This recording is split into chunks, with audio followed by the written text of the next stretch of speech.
건강하게. 자, 근골격계 응급처치라고 제목 크게 보이시나요? 네. 네, 그럼 시작하도록 하겠습니다. 자, 이번 시간에는요, 안전과 응급처치라는 단원에서 근골격계 응급처치를 주제로 학습하도록 하겠습니다.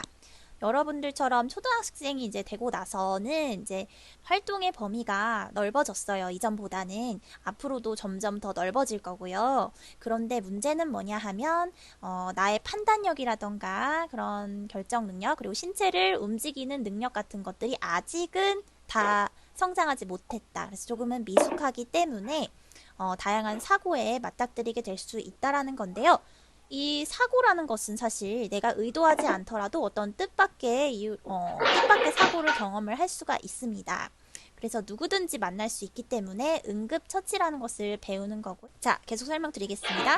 그래서 이러한 안전사고라던가 내가 맞닥뜨리게 될 수 있기 때문에 응급처치에 대해서 배우는 것이에요.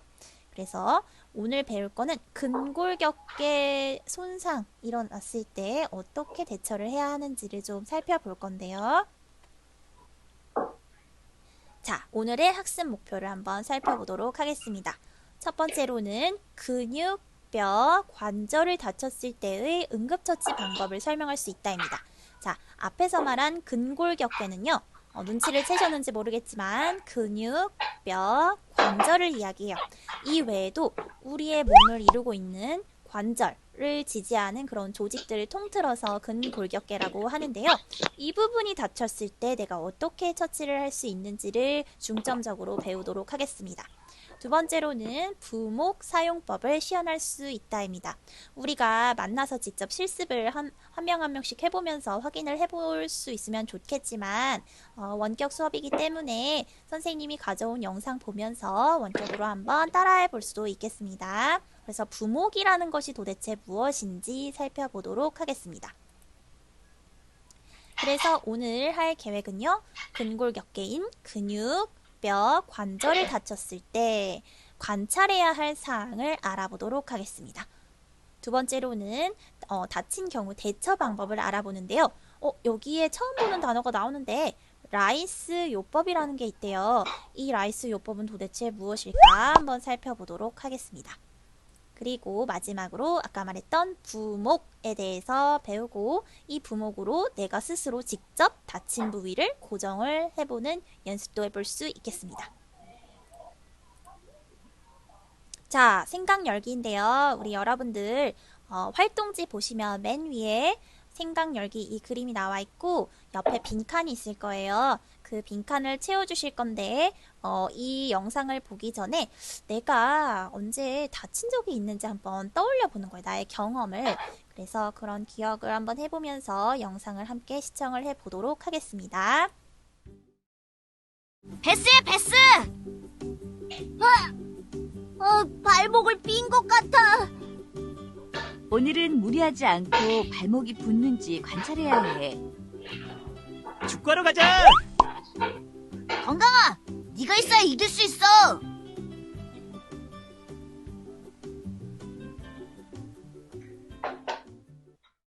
내가 만약에 이 영상의 주인공인 건강이라면 아까 친구들이 와서 야 건강아 너 없으면 오늘 축구 우리 못 이겨 너 꼭 해야 돼 라고 얘기를 하고 있죠. 그런데 아까 건강이는 어떤 일이 있었냐면 발을 다쳤어요. 그래서 보건실에 갔다 왔는데 그때 보건 선생님이 뭐라고 했는지 한번 떠올려 보면서 예시 답안을 작성해 보도록 하겠습니다. 우리 생각열기 빈칸을 적어 보면서 떠올려 봅시다. 앞에서 어떻게 얘기하셨는지 보건 선생님께서 예시 답안을 스스로 적어주시기 바랍니다. 자, 한번 같이 볼게요. 예시 답안으로는 내가 만약에 건강이라면 축구는 나 지금 진짜 하고 싶은데 아까 발목을 삐어버렸네. 그래서 보건실 갔더니 선생님이 오늘 무리하지 말라고 했어. 그래서 다음에 해야 될 것 같아. 그때는 꼭 할게. 이렇게 얘기해 볼 수 있겠다. 그런데 왜 이렇게 얘기를 해야 할까? 여러분들 그런 궁금증을 한번 가져보면서 다음으로 넘어가 보도록 하겠습니다. 근육하고 뼈하고 관절을 다친 경우에는 어떻게 해야 될까? 이 근육이랑 뼈랑 관절의 역할을 한번 알아볼 건데요. 여러분들, 우리 몸을 이루고 있는 근육이랑 뼈랑 관절, 근골격계는 우리의 몸을 지탱해주고 지지해주고 또 무엇을 하냐면 우리가 몸을 움직일 수 있게 하는 역할을 합니다. 그래서 우리가 근골격계를 다치게 되면 움직이기 힘들어질 수 있겠죠. 일상생활에서 자주 사용하는 것들이기 때문에 흔히 다치기 쉬운 부분입니다. 그래서 만약에 다치게 됐을 때는 아프거나 붓고 피부색도 변하는 등 눈으로 관찰할 수도 있고요. 또 중요한 것은 선생님이 여기 빨간색으로 표시해 놓았는데 겉으로 잘 드러나지 않는 경우가 많다고 합니다. 왜 그럴까요? 해서 생각해보면 근육이랑 뼈랑 관절 우리 눈에 보이지 않지요, 잘. 피부로 덮여져 있기 때문에 피부 안쪽으로 내부 조직이 손상이 된다면 겉으로 보이지 않는 경우가 있어요. 그래서 뼈에 금이 갔는데도 모르는 경우도 있어요. 그냥 너무 아픈데 좀 참아봐야지 해서 참다 병원에 가서 엑스레이 사진을 딱 하고 찍어보니까 그제서야 발견하는 경우도 있다라는 겁니다. 그래서 오늘 중요한 내용으로는 다친 곳을 유심히 살펴보자. 손상 여부를 한번 내가 살펴볼 수 있어야겠다라는 거예요. 그래서 우리 활동 1번을 함께 해볼 건데요. 근육뼈 관절을 다쳤을 때 어떤 부분을 잘 관찰해야 하는지 나의 경험을 비추어서 작성을 해보도록 하겠습니다. 그래서 보건실에는요, 보통 어떤 친구들이 많이 오냐면 손목, 발목, 팔꿈치, 다리 이런 것들이 삐어서 오는 친구들이 굉장히 많거든요.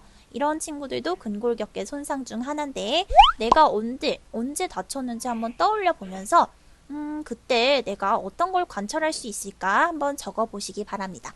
시간은 1분에서 2분 정도 드릴게요. 쌤, 네. 부러진 것도 되는 거죠? 그럼요. 발을 많이 부러져 봐가지고. 아이고, 그런 경험들을 다시 떠올려 보시면서요. 그때 내가 그 다친 부분을 어떻게 관찰을 할 수 있을까? 어떤 점을 관찰해야 될까? 한번 적어보세요. 자, 함께 살펴보면요. 선생님은 이렇게 적어봤어요. 발을 다쳤는데요. 그때 발을 삐어서 주의 깊게 관찰을 해야 할 부분으로 운동 기능을 첫 번째로 썼어요. 내가 평상시 같으면은 발이 다치지 않았을 때는 걷는 데 이상도 없고 내가 아프지 않는 이상 특별히 문제될 게 없었어요. 움직이는 데 있어서. 그런데 발목을 다쳐버리니까 운동하기 너무 힘들고 움직이기도 너무 불편한 느낌이 드는 거예요. 또 뭐가 있냐면 저린 느낌이 있기도 하고 통증이 좀 있기도 하고 불편한 감각 같은 것들이 느껴졌다라는 거를 체크해 볼 수 있겠고 또 어떤 친구들이 있냐면 특히 이제 부러진 경우 부러진 느낌이나 딸깍거리는 소리가 나기도 하고요. 또 그 부분이 부어 있기도 합니다. 다친 부분이. 또는 이제 그쪽이 빨갛게 되면서 멍이 들거나 반상 출혈이라고 해서 막 점처럼 생긴 그런 출혈들이 보일 수도 있다. 이런 것들을 확인을 해 보아야 한다는 겁니다. 그래서 내가 근골격계를 다쳤을 때 어떻게 대처할 수 있는지 알아야 된다는 거죠. 그래서 보통은 크게 다치지 않는 이상 생명까지 위협하는 경우는 그렇게 많지는 않다. 그런데 문제는 뭐냐? 선생님이 빨간색으로 표시를 해놨죠? 적절한 처치를 하지 않으면 다친 후에 큰 장애가 남을 수 있다라고 되어 있어요. 그 이유는 여러분들은 지금 키가 자라고 몸이 여기저기가 성장하는 그런 성장기인데 그때 만약에 내가 손목이나 발목이나 무릎에 있는 성장판을 다치게 된다면 큰 장애가 남는 거죠. 많이 다치게 된다면 키가 자라지 않고 몸이 자라지 않는 경우도 생길 수 있다라는 거예요. 그래서 내가 이렇게 근골격계를 다쳤을 때는 적절한 처치를 해줘야 되는 거예요.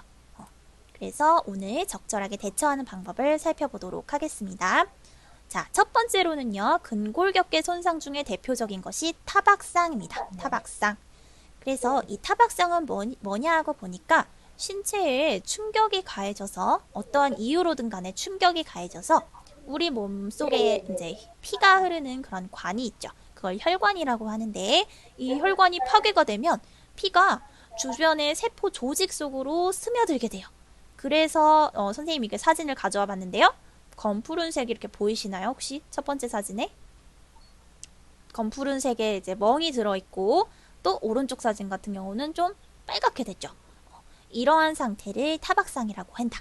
그래서 멍이 든 상태를 보통 말합니다. 그래서 피가 밖으로 새어나오는 것이 아니라 내부에서 피가 스며들었기 때문에 이렇게 보이는 거예요. 그래서 외부에 상처 없이 조직이 손상을 입은 상태이기 때문에 붓거나 만지면 통증이 있겠죠. 이럴 때는 어떻게 해야 되나요? 해서 보니까 얼음 찜질을 해준대요. 그래서 이거는 선생님 보건실에서 구비해 놓은 찜질팩인데 사용하고 항상 반납해달라고 이렇게 써 있잖아요. 이 찜질팩은 여러분들의 다친 손상 부위를 부종을 완화해 줍니다. 그래서 더 붓지 않도록 하고 통증도 완화해 주는 효과가 있어서 이렇게 적용을 하고 있고, 또 무엇이 있냐면 두 번째 사진을 보니까 압박붕대예요. 이건 압박붕대의 종류는 굉장히 많은데 그 중에서도 선생님이 쓰고 있는 붕대 사진을 가져와 봤고요. 압박붕대를 감고 나서 휴식을 취한다 이렇게 되어 있습니다. 또 추가적으로 할 수 있는 게 이 약인데 진통소염제를 겔처럼 이렇게 된 진통소염제를 발라주면서 더 출혈이 나지 않도록 도와줄 수 있답니다. 저기 있는 거 2개 보건실에서 썼는데 이렇게 말을 해주네요. 네, 맞아요. 많이 쓰고 있습니다, 선생님이. 그리고 또 어떤 조치를 취할 수 있냐면 상처 부위를 심장보다 높게 올려줍니다 되어 있어요. 자, 상처 부위를 우리의 심장보다 높게 올리는 이유는 뭘까요? 조금 어려울 수도 있는데 우리의 몸이 특히 이제 사지가 다치면, 사지라는 건 팔다리 이런 말초 쪽에 있는 기관들이죠. 팔다리가 다치게 되면 얘네들은 심장보다 멀리 있어요. 그래서 그쪽이 다치면 우리의 몸을 이루고 있는 세포막이나 이런 조직들의 손상이 오기 때문에 얘가 깨져버립니다. 그 막이. 그러면서 혈관이 아까 파괴되게 된다면 피가 고여있게 돼요. 그런데 우리가 심장보다 이 부위를 높게 올려주면 피가 고이지 않게 하면서 더 붓지 않게 하는 효과가 있다라는 거예요. 그래서 상처 부위를 심장보다 높게 올려줍니다. 다음으로는 염좌입니다. 자, 염좌는 뭘까요? 이건 잘 여러분들 생소한 단어일 것 같아요. 그런데 우리가 흔히 말하는 나 삐었어, 나 접질렸어 하는 상태를 말해요. 염좌라고 합니다. 그래서 이건 뭐냐 도대체 해서 보니까 관절을 지지하는 인대나 건이라는 그런 주변의 조직들이 있는데 이 조직들이 늘어나거나 찢어진 상태예요. 자, 보시면 오른쪽 하단에 선생님 그림 하나 가져왔어요. 그래서 보니까 발을 지금 어떻게 한 것 같아요, 이 사람? 발이 어떻게 됐어요? 그런 것 같아요.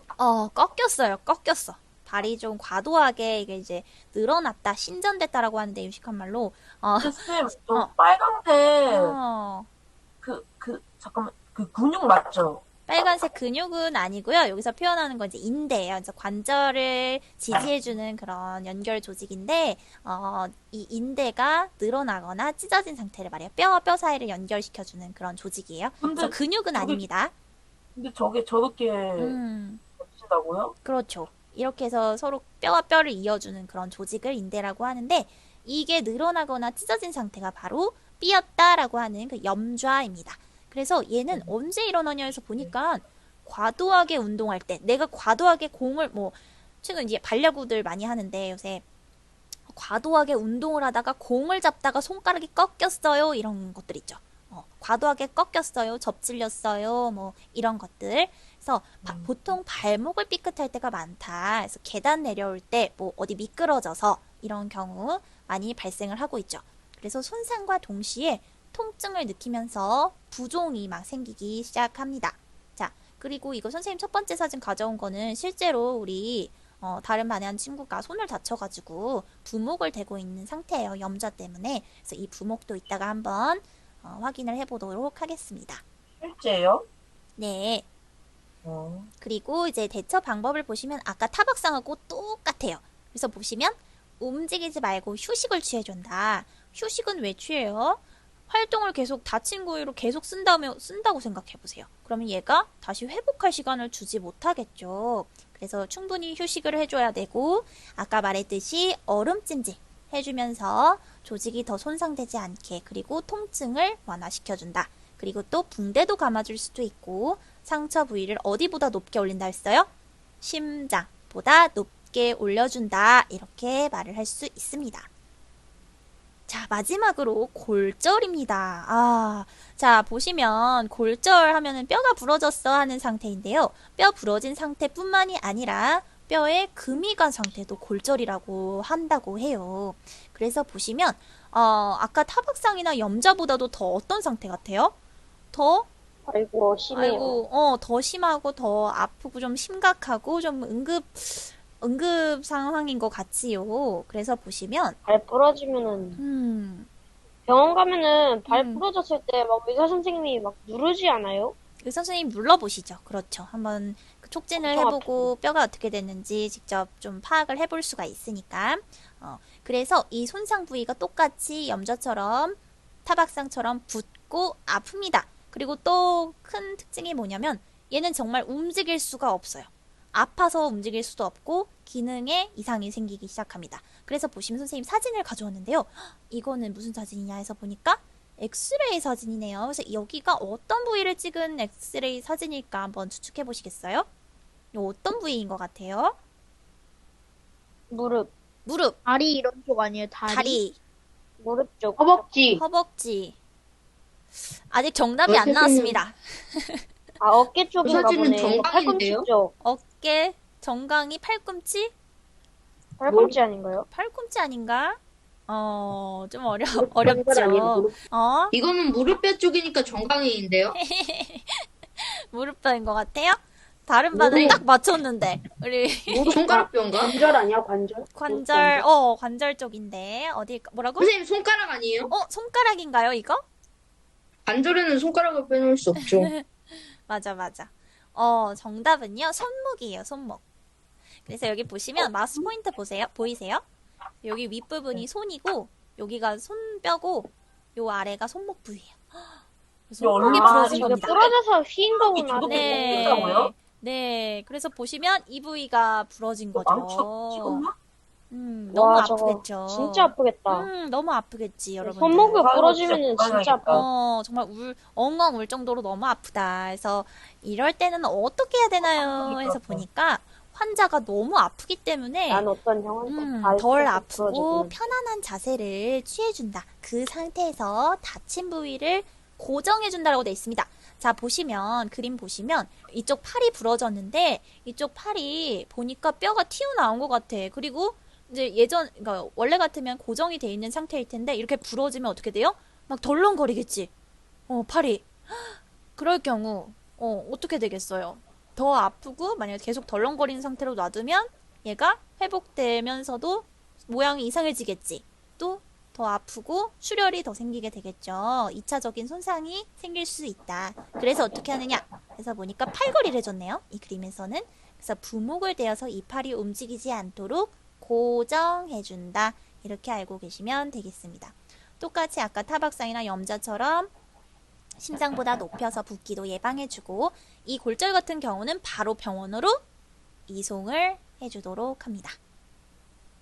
자, 그래서 앞에서 살펴본 냉찜질과 비롯해서 근골격계 손상이 있을 때 찜질 방법이 2가지가 있어요. 그래서 첫 번째 방법은 앞에서 본 것처럼 차가운 찜질, 냉찜질입니다. 그래서 냉찜질은 언제 하나요? 해서 보니까 다친 뒤에 처음 하루에서 이틀, 24시간에서 48시간 동안은 냉찜질 해줘요. 그래서 초기에는 뜨거운 찜질하면 안 되나요? 하고 물어볼 수가 있는데 그때는 냉찜질을 해줘야 돼요. 그 이유는 통증을 완화해주고 더 붓지 않게 하는 게 우선이기 때문에 그렇고요. 냉찜질을 할 때는 20분 정도만 해주고 이 차가운 물건을 우리 피부에 직접적으로 계속 오랫동안 대고 있을 경우 피부에 손상이 올 수 있기 때문에 그렇습니다. 그래서 냉찜질을 언제 해주냐 해서 보니까 멍이 들었을 때, 삐었을 때, 뼈에 금이 가거나 부러졌을 때, 그리고 벌레 물렸을 때도 사용할 수 있습니다. 그래서 효과는 붓기도 예방해주고 아픈 거를 좀 완화해줄 수 있다. 두 번째 찜질 방법은요.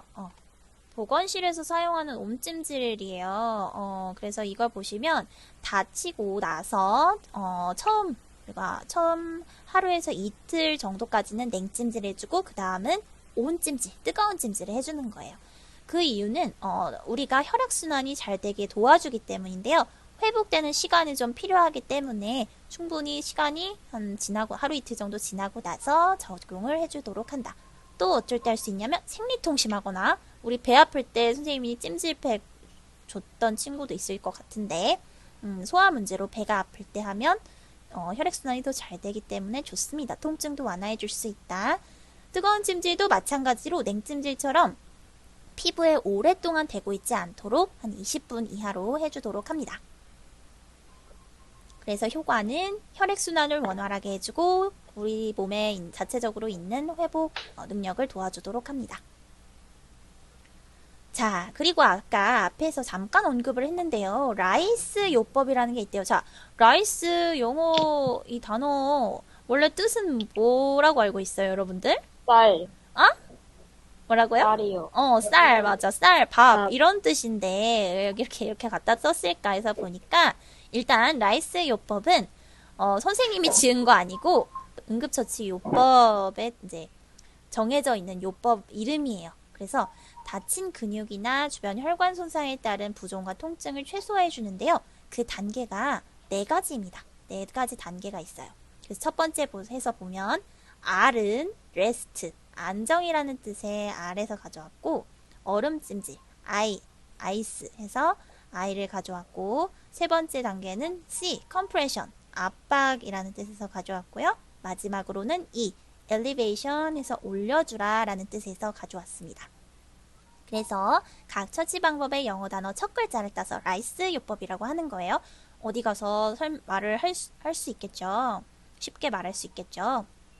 그래서 활동 2번을 채워보시는데요. 응급처치 원칙, 라이스 요법에 대한 알맞은 설명을 스스로 한번 찾아서 적어봅시다. 교과서에도 써 있고요. 여러분들 선생님 지금 띄워놓은 PPT 화면 보면서 활동지 채워주시길 바랍니다. 그래서 다 함께 맞춰보도록 하겠습니다.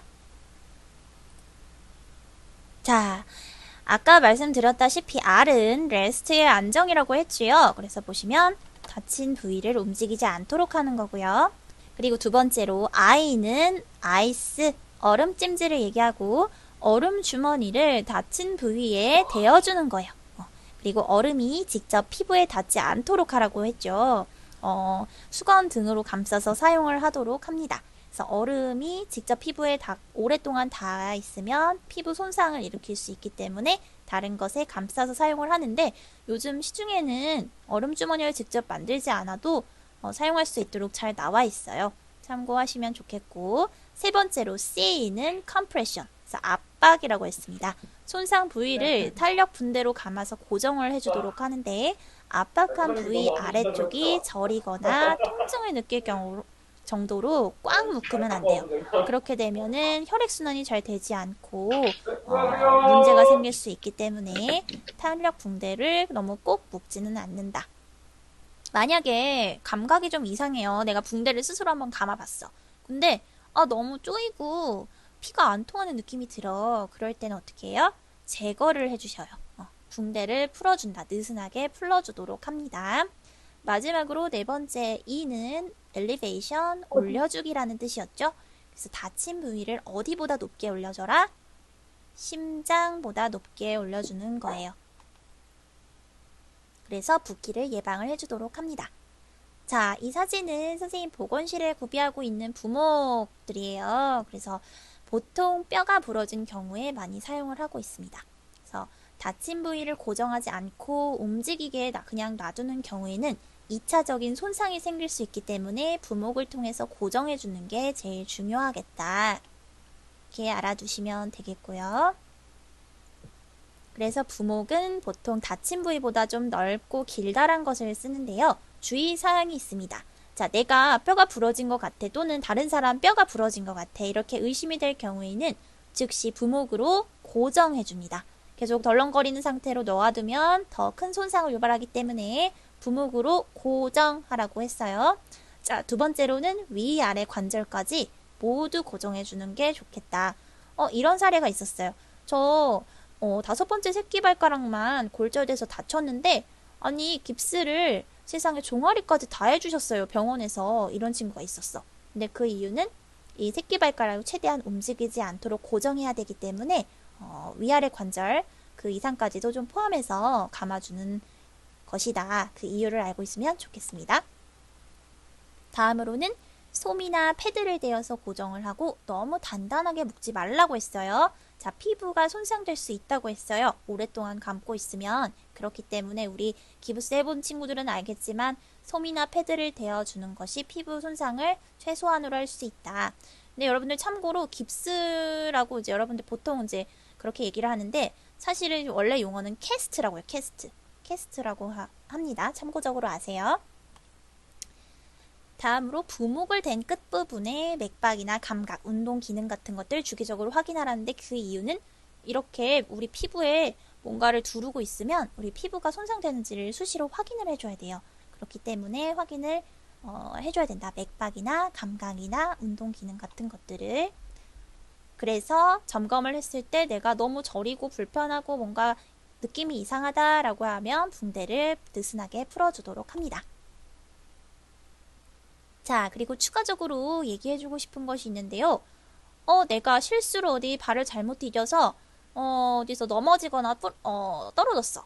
그랬을 경우에 쉽게 다칠 수 있는 부위가 목이나 허리예요. 목이나 허리. 목도 잘 꺾이고 허리도 잘 꺾이는 부위잖아요. 굴곡이 있어서.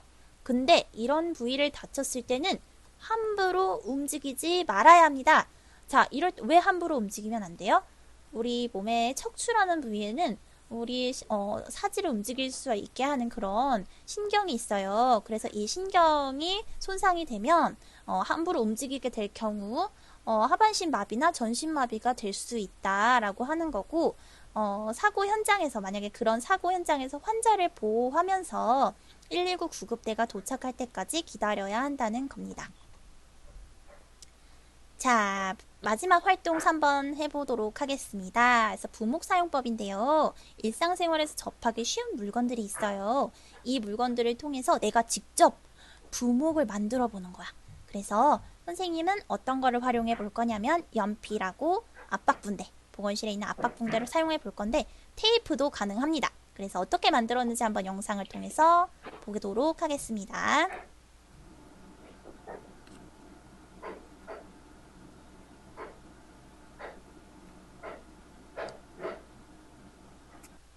아, 끊긴다. 좀 끊겼지만은 어떻게 만들었는지 좀 볼 수 있었나요? 네. 엄청 쉽죠. 이거는 이제 내 손가락이 다쳤다는 전제하에 내 손가락이 만약에 다쳤을 때 어떻게 부목을 할 수 있을지 해서 보니까 이렇게 만들 수 있다. 정말 응급 상황의 경우는 임시적으로 다른 물건들을 활용할 줄을 알아야 돼서 이렇게 예시를 가져와 봤습니다. 여러분들도 충분히 할 수 있어요. 자, 정리하기까지 활동지 작성해서 마치도록 하겠습니다. 다음 문장을 읽고 빈칸에 알맞은 단어를 써봅시다. 그래서 첫 번째, 근육이나 뼈에 충격이 가해져서 혈관이 파괴되어 피가 조직 속으로 스며들어 생기는 상태를 무엇이라고 했는지 힌트는 세 글자입니다. 한번 적어보면서 말해볼까요? 무엇이었지요? 근육이나 뼈에 충격이 가해져서 피가 밖으로 나오지 않고 안쪽으로 스며들어서 멍이 생긴 상태. 무엇이었죠?